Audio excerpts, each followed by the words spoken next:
Hey guys, I'm Jeff the Homestead Dad and welcome to the Homestead. I wanted to tell you guys a little bit more about this scythe that I've been using. One of my viewers, Mike Essinger, had suggested I go over to a different channel, and the name of that channel is 42 Blades. I'll try to leave a link in the description below, but it's just 42 Blades spelled out. And he has some really good information about how to scythe, how to sharpen it, how to set up a scythe, which was very, very helpful for me. So you can go over and look at his channel, or you can stay here and I'll tell you what I learned. This blade is not as long as some of the blades that I've seen. I've seen blades that are, longer yet, this much longer. And I've seen blades that have a much more pronounced like L, so the metal comes up more. I don't know if it's to give it more rigidity. This one, you can see it kind of has a little L here. It kind of comes up, and there's a lip here, and then there's a little lip on the back as well, and then it comes down into the blade. And ideally, you would sharpen this using a curved whetstone or a curved sharpening stone. It's almost the shape of a canoe, so it's thick in the middle, and then it comes out and to a point on both ends. And you run it along the end here, and you run it along the back here, and that curve gives it a hollow grind, so you're cutting with a shorter part of the blade, a thinner part of the blade. I'm going to show you guys later how I sharpen this, just because it's easy and it's quick for me. But the other thing that he showed is how to set this up. So if you're standing with this on the ground like this, the top handle should be right underneath your armpit. And this, if you guys can see, it was all the way down here. And I could probably move this up even a little bit more. It's not all the way at the top, and I've probably gotten like another 1.5 inches that it could come up. But this is much better. And then the distance between, I think these are called nibs. The distance between these two is supposed to be from your elbow to your fingertips. So that now is correct. I didn't have to move this one at all. I just had to move this one up.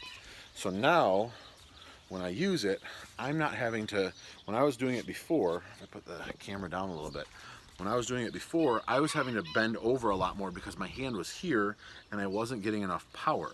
Not that you need a lot of power, but it just wasn't very comfortable. Now when I hold it, it's much, much more comfortable. The other thing is, when it's sharp, you guys saw me doing it, it was a lot of work. When it's sharp, you shouldn't have to, it should be able to cut at any speed, he said. So just going like this, it should cut. And he takes that sharpening stone out with him whenever he's working, so that every couple passes he can just kind of give it a couple passes on the front, on the back, just to get it back to a nice hone, and then he moves along and does it. I'm not sure how much I could do with this length of blade. I couldn't do a whole, well, I could do a whole field, it'd just take me longer. But if the blade were longer, it wouldn't take as much time. The next thing, after you've got the nib set up correctly, is having the blade set up correctly. So, you see these 3 holes? There's one hole here, there's one hole over here, and then there's one hole that this is in now. When I got this, it was set up in this hole right here, which closed the blade down more, so I didn't have as, even when I was swinging, I wasn't getting as much of a swath of grass cut. This is, I think, what's called the neutral hole, if I remember correctly. And all you do to set this is there's just a square nut here. You loosen it up and you put it in the right hole, and then you tighten it back down. The other thing was, this was loose. It kind of rattled around. It wasn't like it wasn't going to come off, but it was loose when I was using it. You could hear it kind of rattling a little bit. I don't think that was any help to what I was trying to do. So I've got this now in the middle hole, the neutral hole, so that it's more of a neutral swing. If I may try putting it in this hole so that the blade would come out even more, and on every swing it would catch more. But he uses I think this is called a snath. He uses an aluminum snath. This is a wooden snath. I have to imagine it's antique, but I don't know that for sure. I don't know that there's any way to tell. But it's wooden, it works just fine.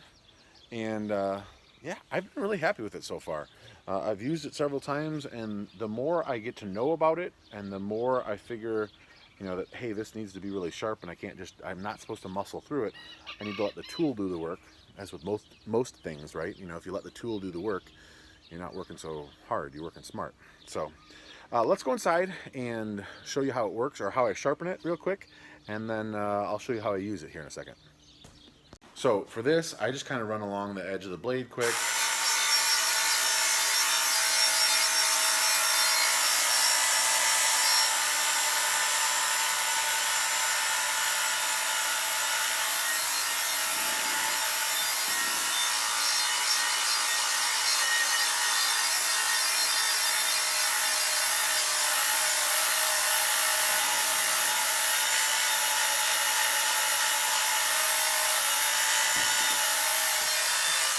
I don't want to stay in any one spot too long because I don't want to heat it up. You could ruin the temper of the blade. So this, I'm not getting any heating up of the blade at all, which is good. You don't want to lose the hardening of the blade. And then I'll just come around to the other side and do the same thing. So I'm going to switch this around, but you know how it goes. Okay, it's pretty windy over here, so I just want to show you really quickly how I use it. You hold it like this, you kind of just move it nice and slow in an arc, and you keep it like a ½ an inch to an inch off the ground, and the tool does all the work. It's going to be a little bit more difficult right here because this is on an angle, downhill. But I just want to show you, this is where I've got some grass handy, so I just want to show you quickly. This should be relatively sharp, so if I just go...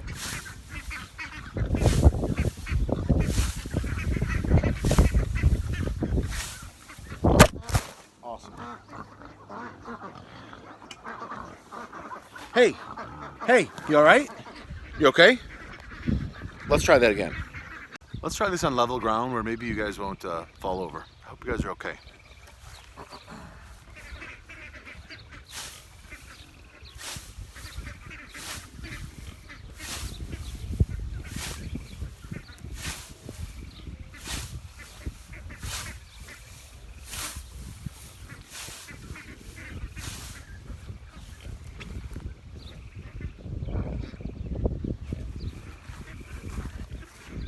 Obviously I am no pro, but it works well enough.